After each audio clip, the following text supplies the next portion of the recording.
खबर आ चुकी है कि चांद नजर आ चुका है और कल ईद है। वैसे तो मैं स्नैप पे भी पिक्चर्स लगाई हैं और इंस्टा पर भी, पर आप यहाँ से भी देख लें। अल्लाह तो जाके जल्दी जल्दी बैठ गए, कड़कती धूप है। वहाँ पर जो है मीठा बना लिया है, जो सुबह ईद के फौरन बाद आते ही एक गाड़ी के दो पहिए होते हैं। चलिए जी, हम लोगों ने सर्विसेज ले ली। यहाँ पर मलाइका अभी लेकर सर्विस बैठी है, जल्दी कर लो। अस्सलामुअलैकुम, वेलकम बैक हो गया राबिया फैमिली व्लॉग में। कैसे हैं आप सब लोग? होप कि आप सब लोग ठीक ठाक होंगे, जहाँ भी हैं खुश रहें, हंसते मुस्कुराते रहे, सेहतमंद ज़िंदगी के साथ। बस जी, आज का व्लॉग स्टार्ट हो चुका है और आज है 29वां रोज़ा। माशाल्लाह माशाल्लाह रमज़ान मुकम्मल हो चुका है। कल का रोज़ा होगा या नहीं होगा ये तो रात में पता चलेगा जब चाँद नज़र आएगा। और आज जो है मेरा प्लान था कि सुबह मैं जल्दी उठूँगी, मतलब 9:30-10 बजे तक उठ जाऊंगी। और मैंने अपॉइंटमेंट ली हुई थी सैलून की, तो उसलिए मुझे जल्दी उठना था क्योंकि हमारे यहाँ पार्लर्स में ना बहुत ज़्यादा रश हो जाती है 29 तारीख, और मतलब 29वें रोज़े और 30वें रोज़े में। तो खैर ज़्यादा जो चांसेस लग रहे थे ईद होने के वो 29 रोज़ों के बाद, तो इसलिए हम लोगों ने पहले ही टाइम ले लिया था। मैंने और मलाइका ने जाना है। तो अब मलाइका की मुझे कॉल आई कि खाला आप आ रही हैं? मैंने कहा मैं आ रही हूँ। टाइम बताऊँ तो 11 बज चुके हैं। मुझे ये लग रहा था मेरी आँख नहीं खुलेगी और मैं इस चक्कर में लेटी, क्योंकि मुझे आदत है मैं तकरीबन 2 बजे तक सोकर उठती हूँ। रमज़ान की रूटीन ये है। और मैं जब लेटी हूँ तो मेरी आँख, पहले मेरी आँख 8:30 खुली, फिर 9:30 खुली, और फिर उसके बाद मैं उठ के बैठ गई।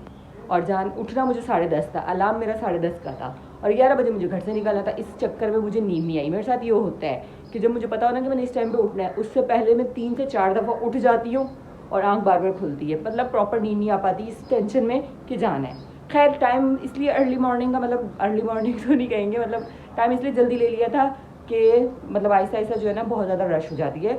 तो उन्होंने भी कहा था कि अगर आप जल्दी आएंगी तो जल्दी काम हो जाएगा। अब जाकर पता लगेगा कि बात में कितनी सच्चाई है। और आज तो मैं सोच रही हूँ मेहंदी भी लगवा लूँ, और मैंने मेहंदी का जो वो बुकिंग का कहा हुआ था, अब जब जाएंगे वो 8 बजे का टाइम है। उन्होंने जो टाइम दिया ना वो 8 बजे का दिया था, और मैंने कहा कि मैं ना जल्दी जल्दी अफ्तारी करके सामान वगैरह समेटूंगी और चली जाऊंगी 8 बजे तक मेहंदी लगवाने, क्योंकि अगर उससे देर होगी तो पिछली ईद पे मेरे साथ ये हुआ था कि मैं रात 4 बजे तक बैठी रही थी मेहंदी के चक्कर में। तो मेहंदी बहुत लेट हो गई थी और सुबह पूरी रात जाग के गुजरी और सुबह भी नींद नहीं आई। तो ईद वाले दिन बड़ा मतलब वो हो जाता है नींद ना पूरी होने से। खैर यहाँ से लाइट्स वगैरह बंद करते, बाकी फैमिली सारी सो रही है, तो हम लोग चलते हैं। यहाँ से लेती हूँ बैग। हम लोग मतलब मैं और मलाइका। मेरा ना गला भी ड्राई होकर दर्द कर रहा है आवाज़ भी ना भारी हुई है। अरे मैं बाहर आई हूँ, यहाँ तो कड़कती धूप और दिन चढ़ा हुआ है। यहाँ देखिए जी, धूप देखिए, कड़कती धूप। और ये बड़ा मसला है कि मतलब रात में सर्दी और दिन में बड़ी धूप होती है। दिन का बड़ा मसला आता है बाहर निकलने का। A few moments later. चले जी, मैं अमरीन के घर आ चुकी हूँ। यहाँ मलाइका रेडी हुई हुई है और अब हम निकल रहे हैं। चले, मैं बाहर आई हूँ ना तो एक औरत नहीं थी बाहर, पता है 11:30 हो रहे, सब घरों में। मैंने अभी भी मैसेज किया, आगे खुला हुआ, मेरे बाबा ने बोला फिर वो सोए होंगे। टाइमिंग दी है तो क्या? हाँ टाइमिंग दी है तो फिर तो ठीक है। वो बात है, टाइम उन्होंने इसीलिए जल्दी का दिया कि जैसे ही खुले वैसे ही जो है आपका काम हो जाए। लेकिन आप फिर भी 15 या 20 मिनट्स तो लेट ही जा रहे हैं। हाँ चलो, ये पकड़ो फिर निकलो, लेट्स गो, चलो।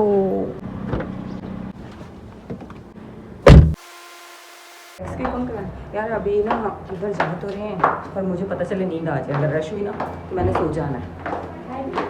चलो चलो चलो, चलिए जी, हम लोगों ने सर्विसेज ले ली। यहाँ पर मलाइका अभी लेकर सर्विस बैठी है, जल्दी कर लो। और मैंने तो करवा ली, मैंने जल्दी जल्दी करवा लिया यार। 1:30-2 बज चुके हैं, हम 11 बजे के आए हैं। 11:20 जो भी था टाइम। और चलो अभी कॉल भी आई थी ना, यासिर भाई आ गया और सालिया जो है वहाँ पर अपनी भी उसको थोड़ा सा काम रह गया, और मैं यहाँ पे बैठ के वेट कर रही। अगर आपको मैं टाइम दिखाऊँ ना, हम 11 बजे आए थे। ओहो ओहो, ये क्या हो गया? अरे ये देखें, 1:31 हो गए हैं और अभी नमाज़ पढ़नी है हमने ज़ोहर की। चलें जी, लेट्स गो, चलो चलो, अल्लाह हाफ़िज़। चलो जी, फाइनली फारिग हो गई। अंदर अंधेरा था, हस्बुल्लाह, बचत हो गई। हाँ तुम्हारे बाबा ने जल्दी बचाई हुई, तुम्हें नज़र लगी है। अब ऐसे ही बोलना चाहिए जब भी कोई मसला हो। अल्लाह तो जाके जल्दी जल्दी बैठ गए, कड़कती धूप है। उफ, खोलो खोलो खोलो। मैं घर आ चुकी हूँ और घर वाले सो रहे हैं, मतलब बिलाल भी सो रहे हैं और अहमद इब्राहिम भी। इनको भी जगाते हैं और काम वाली आने वाली होगी, 2 बज चुके हैं, तो फिर घर साफ करवाते हैं। 2000 years later. चले जी, टाइम जो है तकरीबन 5 बज चुका है और अभी अफ्तारी बन रही थी। दिल थोड़ा सा परेशान सा, उदास भी हो रहा था कि पता नहीं ये आखिरी अफ्तारी है आज इस रमज़ान की या कल भी रोज़ा नसीब होता है कि नहीं। खैर ज़्यादा लोग जो मैं बाहर निकली हूँ मिली हूँ जिनसे, वो सब कह रहे हो आज ही चांद रात है। मुझे लग रहा है पाकिस्तान में सारे आज ही चांद रात मना रहे हैं, और अगर कल रोज़ा हो गया तो कितना मज़ा आएगा। खैर ये है कि अभी किचन में हम जा रहे हैं। किचन में जो मेन्यू डिसाइड हुआ है वो चिकन के पकोड़े हैं, मतलब चिकन 2 जगह ही है, एक जगह सालन बनाना है, एक जगह चिकन के पकोड़े बनाने हैं। साथ में ये दूध दही अंडे और ये बेसन है, यहाँ पे मतलब सारा सामान है पकोड़ों का। और उसके अलावा ये रहा फ्रूट चाट का सामान। ये तो मेरा दिल चाह रहा, ओह सेब कहाँ चला गया। ये तो मैं मिस्टर बिलाल से कहती हूँ थोड़ी जिम्मेदारियाँ आधी करें, पकड़ें और इसको बना दें। सारी जिम्मेदारियाँ खुद देखो अपनी। मियाँ बीवी इस तरफ नहीं आना, अच्छा। इस तरफ नहीं आना इनको। इस तरफ क्यों ना हो, इधर से मेरे रास्ते शुरू होते हैं, इधर ही खत्म होते हैं। और मियाँ बीवी एक गाड़ी के 2 पहिए होते हैं, दोनों मिलकर काम करते हैं। चुटकी बजा के काटती हो ना, चुटकी बजा के काट लो यार। आप आपके साथ लग के आप चुटकी बजाना। नहीं आप चुटकी खुद चुटकी में बजा के आरू यूं करे, चुटकी बजाओ ठीक कट है, जाए। चुटकी बजा के करूंगी, बट चुटकी में बजाऊंगी काटूंगे। नहीं चुटकी काटोगे बजाओ। आप, काटोगे आप। चलें जी, मैं खुद ही फ्रूट चाट बना लेती हूँ। खैर यहाँ पर रखते हैं हम फ्रूट और चुटकी बजाते हैं 1 2 3। ये चीज़ बन गई है ना? नहीं बना? ये क्या, ये तो बना ही नहीं। ये तो बना ही नहीं यार, ये तो बना ही नहीं।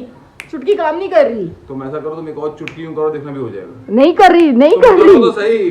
1 2 3, देखा ना, बन गई फ्रूट चाट। अफ्तारी लगा दी है, बस ये है कि अफ्तारी करने लगे हैं। और आज पता नहीं आखिरी अफ्तारी होगी या कल। ये रखा है। ये मुस्तफ़ा ने कहा था मैंने खाना है, आप क्या कहते हैं? लास्ट है? चलें आज अगर लास्ट है तो दुआ कर लेते हैं ज़्यादा से ज़्यादा, इंशाल्लाह अल्लाह ताला हमें अगला साल भी नसीब करे। आमीन आमीन। आमीन आमीन। और अगर कल होगा रोज़ा तो फिर हम आपको कल फिर मिलेंगे दस्तरखान में अफ्तारी के टाइम पे दुआ करते हुए। खैर अभी अजान होने वाली है, मैं भी दुआ करती हूँ और आप लोग भी दुआ करें, सब दुआ किया करें, एक दूसरे को जितनी ज़्यादा हो सके अच्छी अच्छी दुआएं दिया करें, क्योंकि कबूलियत का वक्त कोई भी हो सकता है। खैर हम दुआ करते हैं। अल्हम्दुलिल्लाह अफ्तारी कर ली है, और अफ्तारी करने के बाद नमाज़ पढ़ी। नमाज़ पढ़ने के फ़ौरन बाद खबर आ चुकी है कि चाँद नज़र आ चुका है और कल ईद है। और अल्हम्दुलिल्लाह अल्हम्दुलिल्लाह अल्लाह ताला ने बहुत अच्छे से खैर आफियत से हमारा ये रमज़ान गुजरा, और इस रमज़ान को हम बहुत मिस करेंगे। और नेक्स्ट रमज़ान इंशाल्लाह अल्लाह ताला हमें और तौफीक दे। और बस जी अभी का जो हमारा प्लान है वो मैंने आप लोगों को बताया हुआ था कि मेहंदी वाले से बात की हुई थी कि मैं मेहंदी लगवाने 8 बजे तक आप लोगों के पास आ जाऊंगी। मैं उनसे कह के आई थी कि टाइम पहले का, कि मुझे ये है कि देर ना हो जाए, लोग ना हो, रश ना हो। अब जाते हैं, देखते हैं कि वहाँ पर रश हुआ तो टाइम के लिए इंतज़ार करना पड़ेगा। वैसे मैं टाइम देकर आई थी कि 8 बजे का। लेट्स सी कि वो क्या कहती है, क्योंकि मैं सैलून गई थी, उन्होंने भी बोला 11 बजे आ जाना, और हम 11 बजे पहुँचे तो उन्होंने भी हमें वेट करवाया। अब मेहंदी वाली भी वेट ना करवाए। गुरु को लाइट ऑन करूं। आप लोगों को तो मैं मुबारक देना भूल ही गई। आप लोगों को मेरी तरफ से बहुत बहुत बहुत रमज़ान मुबारक, तरावियाँ मुबारक, चांद मुबारक, और जितनी भी इबादत आप लोगों ने की अल्लाह ताला से कबूल करे, मेरी और आपकी इबादतों को अल्लाह ताला कबूल करे। और बस अब चलते हैं हम सैलून, नहीं सैलून, अरे सुबह से सैलून रह रहे कि सैलून ही मुँह से निकल रहे, मेहंदी लगवाने। खैर चलते हैं। मेहंदी वाली तो आई नहीं है, अब हम इनसे बात करते हैं कि आ जाए तो फिर हमें कॉल करके बुलवा लें, तब तक हम इनसे पूछ लेते हैं और फिर कहीं और चलते हैं, क्योंकि हमें कुछ काम है वहाँ चलना। इनसे बात हो गई है, इन्होंने कहा 10 बजे तक आप आएँ, आपको फ़ौरन लग जाएगी, तब तक हम कहीं और जा रहे हैं किसी काम से, तो लेट्स गो। मैं घर आई थी और घर आते ही मैंने सबसे पहले बर्तन साफ़ किए, मतलब बर्तन तो धोकर गई थी, बाकी बर्तन वगैरह जो समेटने वाली थी चीज़ें वो समेटी, और साथ साथ मैंने यहाँ पर जो है मीठा बना लिया है, जो सुबह ईद के फ़ौरन बाद आते ही बच्चों और मिस्टर बिलाल को चाहिए होता है। और अभी जो है कल हमारी फर्स्ट डे जो दावत है वो ससुराल, मतलब अम्मी के घर पर, इनके ससुराल और मेरे मैके में। तो बस ये अभी तैयारियां चल रही हैं। यहाँ पर अगर मैं दिखाऊँ ना तो बच्चों के कपड़े रेडी करें, अभी इलास्टिक वगैरह डाली हैं यहाँ पर, और ये मुस्तफ़ा का ड्रेस यहाँ पर रेडी कर दिया है। अपना ड्रेस मैंने अभी नहीं किया, वो मैंने कहा अभी मतलब थोड़ी देर तक करती हूँ, या फिर कल सुबह सुबह कर लूँगी तैयार उसको ना, मतलब प्रेस ही करना है तो सही वैसे वो रखा हुआ। और अभी मैं जा रही हूँ, 11 बज रहे हैं, मेहंदी लगवाने, और मेहंदी का सीन मुझे ऑफ लग रहा है। पता नहीं क्यों मुझे ऐसा लग रहा है कि वो हुआ ये था कि वो लेट हो गई थी और रास्ते में थी, उन्होंने बोला आपको टाइम करना, मतलब टाइम दिया था और आपको इंतज़ार करना पड़ा है, तो आप अभी चली जाएं, आप अपने काम वगैरह जो करने कर लें, तो जब आप जैसे आएंगी ना, जितने बजे भी आएंगे, हम फ़ौरन आपका पहला नंबर लगा लेंगे। मैंने कहा ठीक है। अब मैं जाऊँ तो पता चले आगे फिर ना आई हो, या फिर मैं जाऊँ तो आगे रश बहुत, और मतलब वो उन्होंने तो कहा था मुझे, पर अब आगे का सीन समझ नहीं आ रही। अगर ना लग पाई तो फिर मैं क्या करूँगी, बस यही करेंगे कि वापस आ जाएंगे, फिर कहाँ से लगवाऊंगी? किसी के पास चले जाएंगे, यास्मीन के पास चले जाएंगे, किसी न किसी के पास चले जाएंगे, टेंशन नहीं। हाँ मुझे याद ही नहीं, यास्मीन भी तो लगा लेती है। ओके किसी न किसी की मिलते तरले कर लें। मिनते तरले यार कसम से आज सारे ही मिनते तरले करे मेहंदी की वजह से। और मैं कहती हूँ मेहंदी की कदर जो है ना वो चांद रात पे आती है, उससे पहले मेहंदी की इतनी कदर नहीं होती। मेहंदी लगवानी है और इतना शौक नहीं आ रहा था जब सारे स्टिके डाल रहे होते हैं, स्नैपचैटे डाल रहे होते हैं और नेक्स्ट डे जब पिक्चर्स प्यारी प्यारी मेहंदी वाली डाल रहे होते हैं ना, फिर गिल्ट फील होता है कि मेहंदी लगवानी चाहिए थी, इसलिए मैं मेहंदी लगवाने चाहती। चले जी अभी मैं घर आई हूँ मेहंदी लगवा कर, और इतना टाइम लग गया। मेहंदी लगाने वाली बहुत स्लो थी और मैंने सिंपल सा डिज़ाइन बताया क्योंकि इतनी वो स्लो थी और उन्होंने कहा कि सिंपल सिंपल लगवा लो, रश बहुत ज़्यादा है। तो ये देखिए जी, ये एक मतलब सेम तरह मेरे दोनों हाथों की मेहंदी दिखाएं। वैसे तो मैं स्नैप पे भी पिक्चर्स लगाई हैं और इंस्टा पर भी, पर आप यहाँ से भी देख लें। और मुझे पता है बहुत सिंपल सी है बट इट्स ओके, क्योंकि मैं अभी नई वाली दुल्हन नहीं हूँ। सिंपल भी अच्छी लग रही है, एक किस्म की तसल्ली नहीं दे रही हूँ अपने आप को, सिंपल भी अच्छी है। चलो जी हम मिलेंगे कल आपको ईद के व्लॉग में, और आप लोग ने साथ रहना है, व्लॉग लाजमी देखना है, लाइक कमेंट शेयर सब्सक्राइब पे मस्ट लाजमी करिएगा। मिलते हैं हम नेक्स्ट व्लॉग में, तब तक के लिए अल्लाह हाफिज़।